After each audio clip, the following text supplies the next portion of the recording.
이제 새해가 밝았습니다. 새해가 되면서 작년과 다른 새로운 삶을 시작하는 분도 계실 것이고, 이전과 다름없이 생활하는 분도 계실 것입니다. 하지만 우리 모두에게 하나님께서 새해를 허락하셨습니다. 단순히 또 다른 하루를 사는 것이 아니라 크든 작든 새로운 변화를 맞이하는 삶을 살아가게 될 것입니다. 올해는 어떤 변화가 있을까요? 국가적으로는 대통령 선거와 지방선거가 있습니다. 국가적으로, 사회적으로 분위기가 뜨거울 것입니다. 세계적으로는 코로나가 더 확산될지 아니면 진정될지 알 수는 없습니다. 올해는 아마도 이전 생활을 조금씩 회복하지 않을까 조심스럽게 전망을 하고 있습니다. 그런데 중요한 것은 바로 우리 자신입니다. 우리는 새해에 어떤 삶을 살 것인가, 우리에게 주어진 시간을 어떻게 사용할 것인가, 이것이 중요합니다. 같은 코로나 상황이라 하더라도 모든 사람이 다 후퇴하는 것은 아닙니다. 오히려 코로나 상황 가운데서도 더 활발하게 활동하는 사람도 있고 성공을 거두는 사람도 있습니다. 코로나 상황이 어렵지만 그것이 꼭 모든 사람에게 불리한 조건이 아니라는 것입니다. 흰 눈 속에 꽃을 피우는 것처럼 어려움 속에서도 꽃을 피우는 사람들이 있습니다. 우리도 소망을 가져야 합니다. 우리 앞에 새로운 삶이 기다리고 있습니다. 이런 의미에서 우리가 새로운 삶을 살기 위해서 우리에게 무엇이 필요한지 함께 이 시간에 나누기를 원합니다. 첫째, 자기 껍질을 깨야 합니다. 사람들은 자기가 옳게 생각하는 대로 살아갑니다. 물론 옳다고 생각하는 것은 자기 기준입니다. 자기 기준에 옳게 보이는 것을 추구합니다. 다른 사람이 어떻게 생각하든 그것은 중요하지 않습니다. 사람들은 자기 눈에 옳게 보이는 것을 쫓아갑니다. 그러나 애벌레가 꼬치를 뚫고 나와야 나비가 됩니다. 병아리가 알을 깨고 나와야 합니다. 마찬가지로 우리가 새로운 삶을 살기 위해서는 스스로 자기 껍질을 깨야 합니다. 아프더라도 깨야 합니다. 사도 바울도 그랬습니다. 오늘 본문은 사도 바울이 예수님을 만나는 내용입니다. 사도라는 직분을 받기 이전입니다. 오늘 본문에서는 사울이라는 이름으로 나옵니다. 흔히 사울이 변하여 바울이 되었다고 말합니다. 예수님을 믿기 전에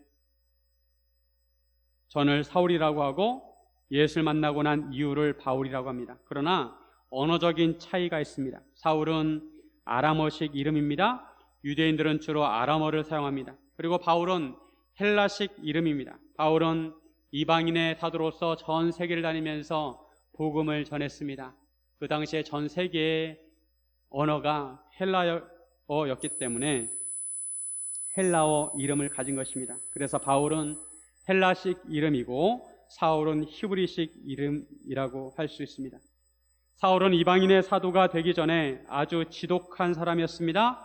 예수님을 믿는 사람의 입장에서 보면 사울은 철천지 원수 같은 사람이었습니다. 왜냐하면 사울이 예수 믿는 사람을 철천지 원수로 여겼기 때문입니다. 오늘 본문 1절에 보시면 사울이 주의 제자들에게 대하여 여전히 위협과 살기가 등등하여 대제사장에게 가서, 사울이 주의 제자들에 대해서 여전히 위협과 살기가 등등하였다고 말씀합니다. 사울의 눈빛을 상상해 보시기 바랍니다. 군대 얘기를 해서 죄송한데 남자들은 군대에 가면 훈련병이 됩니다. 훈련을 받을 때 조교들의 눈빛이 장난이 아닙니다. 무엇 하나라도 잘못하면 씹어먹을 것처럼 째려봅니다.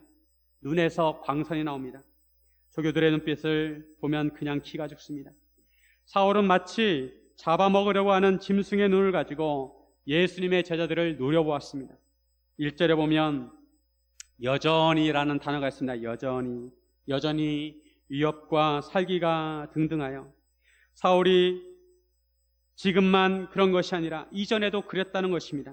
사울이 언제 그랬습니까? 사울이 사도행전에서 처음 등장하는 때는 스데반 집사가 순교할 때입니다. 스데반이 순교할 때 스데반을 돌로 치던 증인들이 그들의 옷을 벗어서 사울의 발 앞에 두었습니다. 사울도 그들에게 동조했다는 것입니다. 사울은 스데반이 죽는 것을 당연하게 여겼습니다. 헛된 것에 홀린 미친 사람으로 여겼습니다. 그뿐 아니었습니다. 사울은 스데반의 순교를 계기로 예루살렘 교회에 박해가 임했을 때 교회를 잔멸하려고 했습니다. 잔멸한다는 것은 야생동물이 포도원에 들어가서 망치는 것을 의미합니다. 옛날에는 시골에 사람들이 많이 살아서 야생동물들이 동네로 잘 내려오지 않았습니다. 그런데 요즘은 시골에 사람들이 많이 살지 않습니다. 빈집들도 많이 생겼습니다. 그러다 보니 사람들이 산에 잘 가지 않으니까 산에 나무가 우거져서 숲이 우거져서 사람들이 잘 들어가지 못합니다. 그리고 멧돼지가 번성해서 가끔 동네에 출몰합니다. 멧돼지들이 나타나서 고구마 밭을 해짓고 다니면서 사람이 농사지은 밭들을 다 망쳐놓습니다. 그처럼 사울은 교회를 뒤집어 놓으려고 핍박을 했습니다. 사울은 각 집마다 돌아다니면서 예수 믿는 사람들을 색출하고 옥에 넘겨 가두었습니다. 사울은 교회 핍박의 주동자였습니다.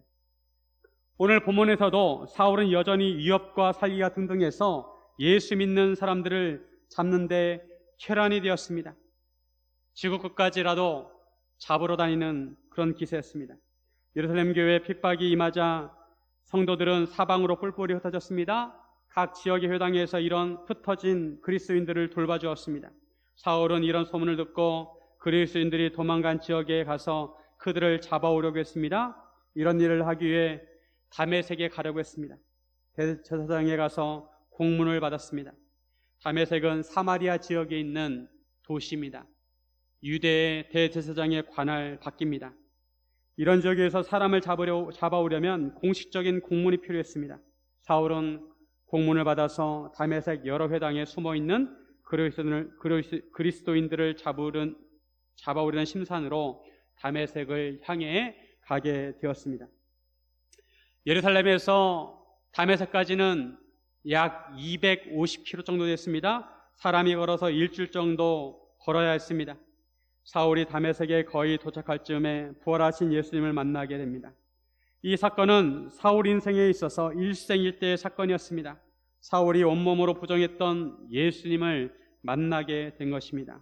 예수님을 만나기 전에 사울은 자기 나름대로 의라고 생각하는 세계에 갇혀 있었습니다. 자기 의로 살았습니다. 자기가 옳다고 믿었던 것에 열심을 냈습니다. 사울이 생각하기에 예수의 십자가와 부활은 허무맹랑한 것이었고 이단 중의 괴수라고 생각을 했습니다.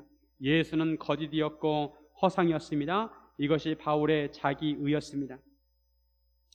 그런데 부활하신 예수님을 만남으로 이런 사울의 자기 의가 산산조각이 났습니다. 자기 껍질이 깨지게 되었습니다. 오히려 허상이라고 믿었던 예수는 진리였고 진실이었습니다. 누구나 예수님을 믿기 전에 시절이 있습니다. 예수님을 믿는 부모 밑에서 모태신앙으로 태어나도 인격적으로 예수를 만나지 않으면 예수님을 잘 알지 못합니다.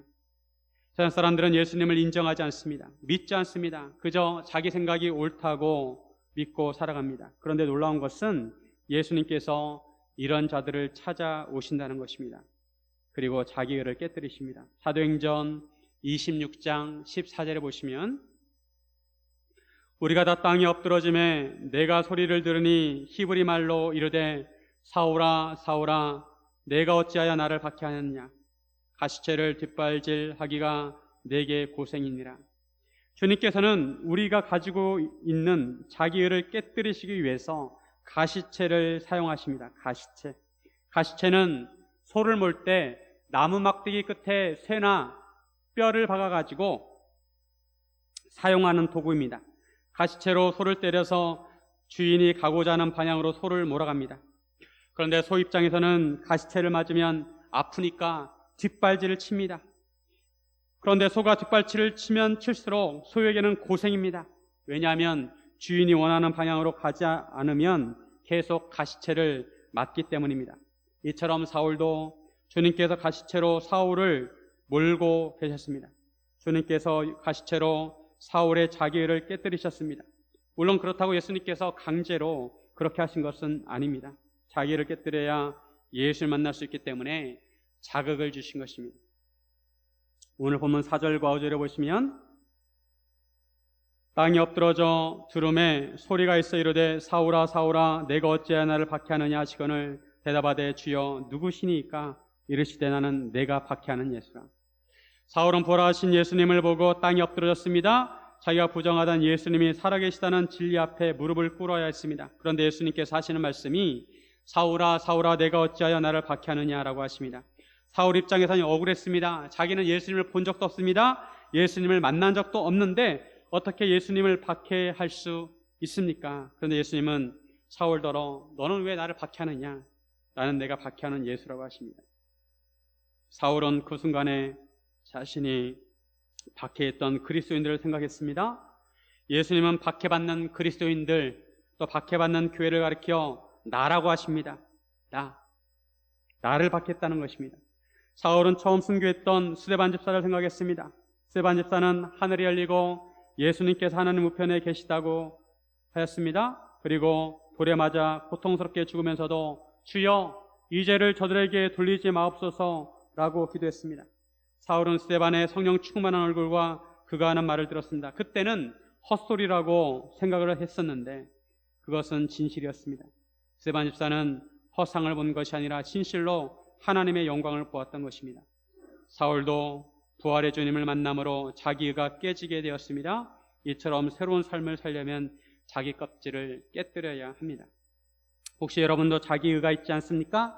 저도 목사이지만 자기의가 있습니다. 우리가 예수님을 믿으면서도 자기만의 생각을 고집할 때가 있습니다. 자기가 아는 것을 전부라고 생각합니다. 자기 세계에 갇혀 삽니다. 분명히 다른 세계도 있고 다른 길도 있는데 그것을 인정하지 않습니다. 오직 자기가 걸어왔던 길, 자기가 경험했던 세계, 자기 생각만을 진리라고 여기고 다른 것들은 인정하지 않고 부정하고 들으려고 하지 않습니다. 나름대로 자수성가했다고 하는 사람들은 이런 경향이 있습니다. 성공하려면 나처럼 해야 돼, 나처럼. 그러면서 다른 사람의 성공 방식을 인정하지 않습니다. 나름대로 성공 법칙을 알고 그렇게 성공했기 때문입니다. 물론 그것은 옳을 수 있습니다. 하지만 그것이 전부가 아닙니다. 이 세상에는 우리의 생각보다 크고 다양합니다. 우리가 경험한 세계보다 경험하지 않은 세상이 더 큽니다. 우리가 계양산을 바라볼 때 우리는 한쪽 면에서만 계양산을 바라봅니다. 계양산은 동쪽에서 바라보는 모습과 서쪽에서 바라보는 모습과 남쪽에서 바라보는 모습이 다 다릅니다. 하나님의 세계는 이루 말할 수 없습니다. 그러므로 우리는 새로운 삶을 살기 위해 자기 의를 깨야 합니다. 아니, 주님께 자기 의를 깨뜨리게 해달라고 기도해야 합니다. 우리는 살면서 때로 충격을 받을 때가 있습니다. 내가 맞다고 생각했던 근거들이 무너지는 사건들을 만날 때가 있습니다. 그런 사건들은 자기 껍질을 깰 수 있는 좋은 계기가 됩니다. 사울도 처음 예수님을 만났을 때 하늘과 땅이 뒤집어지는 경험을 했습니다. 하지만 그 당시에는 충격적이었지만 그 충격으로 자기 껍질을 깨뜨리고 새로운 삶을 살게 되었습니다. 우리도 새로운 삶을 살려면 자기 껍질을 깨는 노력을 해야 합니다. 자기 세계에 갇혀 사는 것이 아니라 새로운 세계가 있다는 것을 인정하고 더 넓은 세계가 있다는 것을 알아야 하는 것입니다. 사랑하는 성도 여러분, 새해에 자기 의를 깨뜨리고 새로운 세상을 만나기를 주님의 이름으로 축원드립니다. 둘째로, 새로운 눈을 가져야 합니다. 여러분은 여러분의 눈에 만족하십니까? 저는 시력이 좋지 않아서 시력이 좋은 분들이 부럽습니다. 우리가 새로운 삶을 살기 위해서는 새로운 빛을 보아야 합니다. 새로운 눈으로 새로운 세상을 볼 수 있어야 합니다. 신세계를 만나야 합니다. 내가 전혀 몰랐던 세상을 볼 수 있어야 합니다. 요즘 얼마나 세상이 빨리 변하는지 모릅니다. 단지 변화하는 문화에 적응하라는 것이 아니라 새로운 진리, 새로운 가치를 발견해야 합니다. 사울이 다메섹을 가던 도중에 하늘로부터 빛을 보게 됩니다. 3절에 보시면 사울이 길을 가다가 다메섹에 가까이 이르더니 호련히 하늘로부터 빛이 그를 둘러 비추는지라. 다메섹에 도착할 때쯤 되었는데 갑자기 하늘에서 빛이 비추었습니다. 그리고 소리가 들렸습니다. 그 소리는 예수님의 목소리였습니다. 예수님께서는 사울에게 너는 일어나 시내로 들어가라. 내가 행할 것을 내게 이를 자가 있느니라고 하셨습니다. 그런데 사울과 같이 가던 사람들은 소리만 듣고 아무도 보지 못했습니다. 사울과 같이 가던 사람들은 성전 경비대원들이었을 것입니다. 그들은 아무도 보지 못하고 소리만 들었습니다. 그런데 사울은 호련히 하늘로부터 비추는 빛을 보았습니다. 참 희한합니다. 같은 장소, 같은 시간에 있었는데 누구는 보고 누구는 보지 못했습니다. 주님께서 보여주셔야 새로운 빛을 볼 수 있습니다. 그런데 사울은 땅에서 일어나 눈을 떴지만 아무것도 볼 수 없었습니다. 사람의 손에 이끌려 다메섹에 갔습니다. 사울은 사흘 동안 보지 못하고 먹지도 마시지도 않았습니다. 사울은 자신의 눈으로 아무것도 볼 수 없었습니다. 얼마나 답답했을까요? 예수님은 사울의 시력을 가리셨습니다. 그처럼 기세등등한 사울의 힘을 빼버렸습니다. 과거 사울의 눈을 죽이신 것입니다. 그가 찾는 것을 찾지 못하도록 하셨습니다. 사람이 볼 수 있다는 것도 은혜입니다. 자신의 힘으로 본다고 생각할지 모르지만 그렇지 않습니다. 하나님께서 눈을 주셨기 때문에 우리가 볼 수 있는 것입니다. 눈이 있다고 다 볼 수 있는 것이 아니라 하나님이 시력을 주셨기 때문에 우리가 볼 수 있는 것입니다. 사울은 이전의 눈을 가지고는 새로운 세계를 볼 수가 없었습니다. 영적인 사람에게는 영적인 시력이 필요합니다.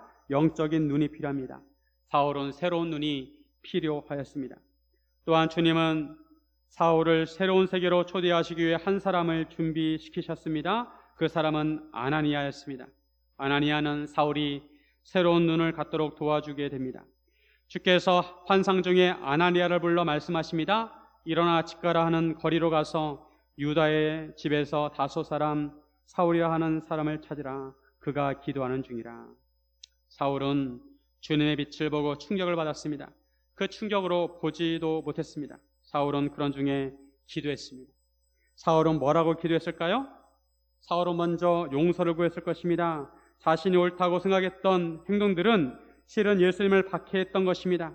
스데반 집사를 돌로 쳐 죽이는데 일조했고 그리스도인들을 잡아다가 가두고 핍박하는 것도 그것은 또한 예수님을 박해하는 것이었습니다. 나는 옳다고 믿었기 때문에 그렇게 했는데 그 행동이 사람의 생명을 죽이는 결과가 따르게 되었습니다. 그에 대해서 사울은 용서를 구했을 것입니다. 그리고 자신이 무엇을 해야 하는지 깨닫는 지혜를 달라고 기도했을 것입니다. 그리고 앞으로 어떤 사역을 하든 그것을 감당할 능력을 달라고 기도했을 것입니다. 새로운 세상에서의 삶을 위해 기도했을 것입니다. 우리도 새로운 삶을 위해서 기도해야 합니다. 새로운 해를 맞이하게 되었는데 인간은 관성에 따라 살기가 쉽습니다. 그저 예전에 해왔던 대로 살기가 쉽습니다. 그러나 관성대로 살아서는 안 됩니다. 하나님께 기도해야 합니다. 지난 삶을 되돌아보면서 자기 의로 인해서 하나님께 잘못한 것이 있다면 깨닫게 해주시고 회개하고 용서를 구해야 합니다. 그리고 새해에 무엇을 해야 하는지 깨닫는 지혜를 달라고 기도해야 합니다. 하나님, 제가 올해는 무엇을 해야 할까요? 지혜를 주시옵소서. 기도해야 합니다. 그리고 우리가 하나님께 맡기신 것을 감당할 능력을 달라고 기도해야 합니다. 하나님, 저에게 능력을 주세요. 은사를 주세요. 감당할 힘을 주세요. 예수님께서 아나니아에게 사울을 찾아가라고 하셨을 때 아나니아는 부담스러웠습니다. 아나니아는 당황했습니다. 분명히 예수님께서 사울이라는 사람이 환상을 통해서 아나니아를 보았다는 것입니다. 사울의 환상 중에 아나니아라는 사람이 자기에게 와가지고 안수해서 자기 눈이 떠지는 것을 환상으로 보았다는 것입니다. 그렇게 주님이 아나니아에게 말씀해 주었습니다. 하지만 아나니아는 사울이 어떤 자인지 알고 있었습니다. 아나니아가 여러 사람을 통해 사울에 대해서 듣기로는 예루살렘에서 사울이 성도들에게 적지 않은 해를 끼쳤다는 것입니다. 그리고 다메섹에 온 까닭도 주의 이름을 부른 자들을 잡으러 왔다는 말을 들었습니다. 한마디로 사울은 그리스도인들에게 경계 대상 1호였습니다. 사울은 만나지 말아야 할 사람이었습니다. 그리스도인이 독립군이라면 사울은 그들을 잡으러 다니는 일본 순사였습니다. 그런데도 예수님은 아나니아에게 가라고 하십니다. 아나니아는 주님의 말씀에 순종해서 사울을 찾아갑니다. 그리고 그에게 안수하며 그를 위해 기도해 줍니다. 놀라운 것은 아나니아가 사울을 형제라고 부릅니다. 17절 말씀. 아나니아가 떠나 그 집에 들어가서 그에게 안서여 이르되 형제 사울아 주곧 내가 오는 집에서 나타나셨던 예수께서 나를 보내어 너로 다시 보게 하시고 성령으로 충만하게 하신다 하니 아나니아는 원수로 여겼던 자를 형제라고 부릅니다. 아나니아는 사울이 새로운 세계에 입문할 수 있도록 도와주는 조력자였습니다. 여러분도 가끔 이런 사람을 만날 때가 있지 않습니까? 우리가 신앙생활을 하는데 우리를 모르는 사람인데 나를 도와주는 그런 조력자를 우리가 만날 때가 있습니다. 저도 그런 경험이 있습니다. 학생 때 어떤 선교회 기도회에 참여를 했는데 연합기도였습니다. 그런데 어떤 형제가 저를 전혀 모릅니다. 근데 저를 위해서 기도해 주는데 방언으로 막 기도하더니 형제님은 하나님께서 모세로 쓰실 거예요. 모세 같은 역할을 할 것이라고 그런 예언 기도를 받은 적이 있습니다. 아나니아가 바로 사울을 위해서 도와주는 그런 조력자 역할을 했습니다. 아나니아가 사울 안수하자 사울의 눈에서 비늘 같은 것이 벗겨져 다시 보게 되었습니다. 뱀이나 물고기가 허물을 벗을 때가 있습니다. 그러면 비늘만 남습니다. 그런 비늘 같은 것이 사울의 눈에서 벗겨지고 다시 보게 되었습니다. 사울은 새로운 눈으로 세상을 보게 되었습니다. 새로운 눈을 가지려면 눈에서 비늘이 벗겨져야 합니다. 새로운 세계를 볼 수 있도록 가리는 비늘을 제거해야 합니다. 우리는 우리 눈에서 벗겨내야 할 비늘이 무엇인지 깨달아야 합니다. 나를 가뒀는 생각이 무엇인지 깨달아야 합니다. 그것을 벗겨내야 새로운 눈을 가질 수가 있습니다. 아나니아가 안수할 때 사울의 눈에서 비늘이 벗겨진 것처럼 우리가 기도할 때 성령님께서 우리 눈의 비늘이 벗겨지도록 도와주십니다. 우리가 예수님을 알기 전과 알고 난 이후의 세계는 전혀 다릅니다. 물론 세상은 변한 것이 아닙니다. 이전과 같습니다. 하지만 그 세계를 바라보는 눈이 달라지는 것입니다. 예수님을 믿고 난 후에는 믿음의 눈으로 세상을 바라보게 됩니다. 그전에는 보이지 않던 것도 보이게 됩니다. 그전에는 의미 없던 것들이 의미 있게 보이고 그전에는 절망으로 보였는데 이제는 소망으로 보입니다. 신대륙을 발견한 것 같습니다. 지금은 세계의 모든 사람들이 아메리카 대륙이 어디에 있는지 미국이 어디에 있는지 알고 있습니다. 하지만 중세 시대만 하더라도 신대륙을 알지 못했습니다. 아메리카 대륙이 어디에 붙어 있는지 알지 못했습니다. 하지만 콜럼버스라는 사람이 신대륙을 발견하게 되었고 사람들이 아메리카 대륙을 알게 되었습니다. 그처럼 지구에 큰 땅덩어리가 있는데도 사람들은 그것을 몰랐습니다. 콜럼버스가 지구가 둥그니까 배를 타고 반대 방향으로 가면 인도에 도착할 수 있을 것이라고 생각하고 배를 타고 가다가 신대륙을 발견하게 된 것입니다. 그전에는 몰랐던 세계를 알게 된 것입니다. 우리가 예수님을 만난 이후의 세계도 그렇습니다. 새로운 눈을 가지고 우리는 새로운 방향으로 가야 합니다. 예수님은 우리에게 새로운 빛을 비추어 주셨습니다. 그전에는 어둠이라 아무것도 보이지 않았지만 새로운 빛을 비추어 주셔서 새로운 세계를 보게 하십니다. 절망 속에 살던 삶에서 희망을 갖게 하십니다. 예수님은 우리의 눈을 들어 세계를 보게 하십니다. 나와 전혀 상관없는 사람들을 생각하게 하십니다. 그들도 우리와 같은 하나님의 백성이 될 수 있다는 생각을 심어주십니다. 여러분은 살아생전에 아프리카에 갈 생각을 하신 적이 있습니까? 내가 한번 아프리카에 가봐야 되겠다. 이런 생각을 해본 적이 있습니까? 제가 아는 목사님은 지금 남아프리카 공화국에서 선교 사역을 하고 있습니다. 그것도 장애인 사역을 하고 있습니다. 그 목사님이 왜 남아프리카까지 갔을까요? 그 목사님은 새로운 눈을 가졌기 때문입니다. 그들의 영혼을 보았고 그들에게 복음을 전하기 위해서 그곳에 선교사로 간 것입니다. 또 어떤 목사님은 터키에서, 또 어떤 목사님은 미얀마에서, 어떤 목사님은 중앙아시아에서 사역을 하고 있습니다. 그들은 새로운 눈을 가지고 새로운 세계를 보았기 때문입니다. 예수님은 우리에게 새로운 눈을 갖게 하십니다. 새로운 세계를 보게 하십니다. 사랑하는 성도 여러분, 새해에는 새로운 눈으로 새로운 세상을 만나시기를 주님의 이름으로 축원드립니다. 셋째로 주님의 그릇이 되어야 합니다. 우리가 새로운 삶을 살기 위해서는 주님의 그릇이 되어야 합니다. 나의 그릇에 주님의 비전과 사명을 담아야 합니다. 제가 도서관에 갔는데 이런 글귀가 있었습니다. 모든 책은 공짜입니다. 다만 담을 그릇만 준비하시면 됩니다. 새로운 삶에 대한 비전은 공짜입니다. 다만 우리가 주님의 그릇이 되면 됩니다. 그러면 예수님의 꿈이 나의 꿈이 되고 예수님의 비전이 나의 비전이 되는 것입니다. 예수님께서 아나니아에게 사울의 사명을 말씀해 주십니다. 15절과 16절에 보시면 주께서 이르시되 가라, 이 사람은 내 이름을 이방인과 임금들과 이스라엘 자손들에게 전하기 위하여 택한 나의 그릇이라. 그가 내 이름을 위하여 얼마나 고난을 받아야 할 것을 내가 그에게 보이리라 하시니, 이 사람은 내가 택한 그릇이다. 나의 이름을 이방인과 임금들과 이스라엘 자손들에게 전하기 위한 나의 그릇이다 라고 예수님께서 말씀하셨습니다. 예수님께서 사울을 이방인의 사도로 부르신 것입니다. 이전에 예수님을 박해하고 모욕했던 사울이란 사람을 비워버리고 주님의 보혈로 깨끗하게 씻은 다음에 주님의 그릇이 되게 하시겠다는 것입니다. 사울 안에 주님의 비전을 심고 주님의 사명을 감당하게 하시겠다는 것입니다.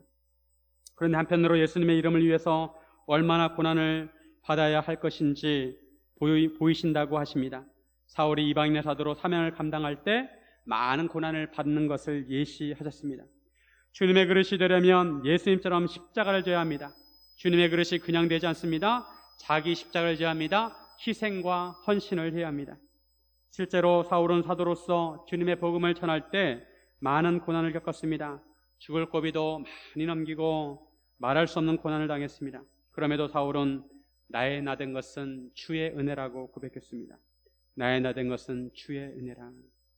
사울은 주님의 그릇으로 주님의 사명을 감당하면서 많은 고난을 받았지만 그럼에도 그 모든 것이 주님의 은혜라고 고백했습니다. 왜냐하면 사울은 이전과 다른 세상을 보았기 때문입니다. 영광스러운 하나님의 나라를 보았고 주님의 비전을 보았기 때문입니다. 예수님은 사울을 왜 이방인의 사도로 부르셨을까요? 사울은 예수님을 가장 많이 박해했던 사람입니다. 다른 말로 하면 사울은 율법의 골수분자였습니다. 이방인에게 복음을 전하기 위해서는 율법의 골수분자가 전해야 합니다. 그래야 설득력이 있습니다. 이방인을 인정하지 않았던 유대인이 복음을 전해야 설득력이 있습니다. 그래서 복음의 가장 대치점에 있는 사울을 부르신 것입니다. 이것이 주님의 능력입니다. 예수님은 가장 못난 그릇을 선택하셔서 가장 귀하게 사용하셨습니다. 사도행전에서는 사울이 예수님을 만나는 장면이 3번 나옵니다. 세 번째는 사도행전 26장에 나옵니다. 사울이 아그리빠 왕 앞에서 자기의 간증을 합니다. 사울은 당신들은 하나님이 죽은 사람을 살리심을 어찌하여 못 믿을 것으로 여기시나이까? 라고 하면서 자기 간증을 합니다. 사도행전 26장 16절에서 18절에 보시면 일어나 너의 발로 서라. 내가 내게 나타난 것은 곧 내가 나를 본 일과 장차 내가 내게 나타날 일에 너로 종과 증인을 삼으려 함이니 이스라엘과 이방인들에게서 내가 너를 구원하여 그들에게 보내어 그 눈을 뜨게 하여 어둠에서 빛으로 사탄의 권세에서 하나님께로 돌아오게 하고 죄사함과 나를 믿어 거룩하게 된 무리 가운데서 기업을 얻게 하리라 하더이다. 여기에서는 사울이 보다 자기 사명을 구체적으로 말하고 있습니다. 사울은 다메섹에서 보라신 예수를 만나고 시력을 잃었을 때 사울은 기도하면서 주님과 교제를 했습니다. 주님께 기도하면서 그의 구체적인 사명을 받았습니다. 예수님은 사울이 예수님의 종과 증인이 되어 그가 부활하신 예수님을 만난 것을 증언하라고 하십니다. 사람들의 눈을 뜨게 해서 너처럼 사람들의 눈을 뜨게 해서 어둠에서 빛을 보게 하라는 것입니다. 사탄의 권세에서 하나님께 돌아오게 하라는 것입니다. 예수님을 믿어 죄사함을 받고 그들을 하나님의 기업으로 세우라는 것입니다. 사울은 주님의 그릇이 되어 그의 사명을 훌륭하게 감당했습니다. 보잘것없는 보리떡 5개와 물고기 2마리가 예수님의 손에 들렸을 때 5,000명의 사람이 먹게 되었습니다. 그리고 12바구니가 남게 되었습니다. 그렇듯이 보잘것없는 그릇이라 하더라도 주님의 손에 들려지면 아주 귀하게 사용될 수 있습니다. 사울은 깨져야 할 그릇이었는데 예수님께서 귀한 그릇이 되게 하신 것입니다. 우리 집에 있는 의자 다리가 흔들려서 나사를 조이려고 했습니다. 보통 나사가 이렇게 나사를 조이려면 일자 드라이버나 십자 드라이버로 이렇게 조이면 조여집니다. 그런데 아무리 일자 드라이버나 십자 드라이버로 돌리려고 해도 나사가 조여지지 않는 거예요. 그래서 의자에 박혀있는 나사를 자세히 보니까 그 머리에 육각형 모양이었습니다. 즉 나사 모양이 육각형이기 때문에 드라이버가 육각형인 드라이버가 필요한 것입니다. 그래서 육각형으로 된 드라이버로 조였을 때 의자 다리가 단단하게 고정이 되었습니다. 마찬가지로 우리가 주님의 그릇이 되기 위해서는 나사와 드라이버의 모양을 맞춰야 하는 것처럼 우리가 예수님께 맞춰야 합니다. 자신의 모난 부분을 깎아 주님의 말씀에 맞춰야 합니다. 주님의 말씀에 순종해야 합니다. 그래야 주님께서 우리를 사용하실 수 있습니다. 그전에는 아무리 조여도 조여지지 않습니다. 우리가 주님의 음성을 들으려면 주파수를 맞춰야 합니다. 무전기를 서로 가지고 있지만 주파수가 맞지 않으면 서로 말을 알아들을 수 없습니다. 들리지 않습니다. 주파수를 맞춰야 돼요. 그래야 주님의 말씀이 들리는 것입니다. 사랑하는 성도 여러분, 지금 여러분 자신이 가지고 있는 그릇에 무엇을 담고 있습니까? 그 그릇에 가장 소중한 것이 무엇입니까? 우리가 가지고 있는 그릇을 주님의 그릇이라고 할 수 있습니까? 나의 그릇이 주님의 그릇이 되려면 주님의 비전을 담아야 하고 주님의 사명을 담아야 합니다. 만약 예수님께서 보시기에 쓸모없는 것을 담고 있다면 그런 것들을 비우고 주님의 비전으로 담아야 합니다. 나의 그릇을 주님의 그릇으로 드려야 합니다. 사랑하는 성도 여러분, 새해 여러분의 그릇에 무엇을 담을지 진지하게 기도하시길 바랍니다. 그리하여 주님께 귀하게 쓰임받는 주님의 그릇이 되기를 주님의 이름으로 축원드립니다. 함께 기도하겠습니다.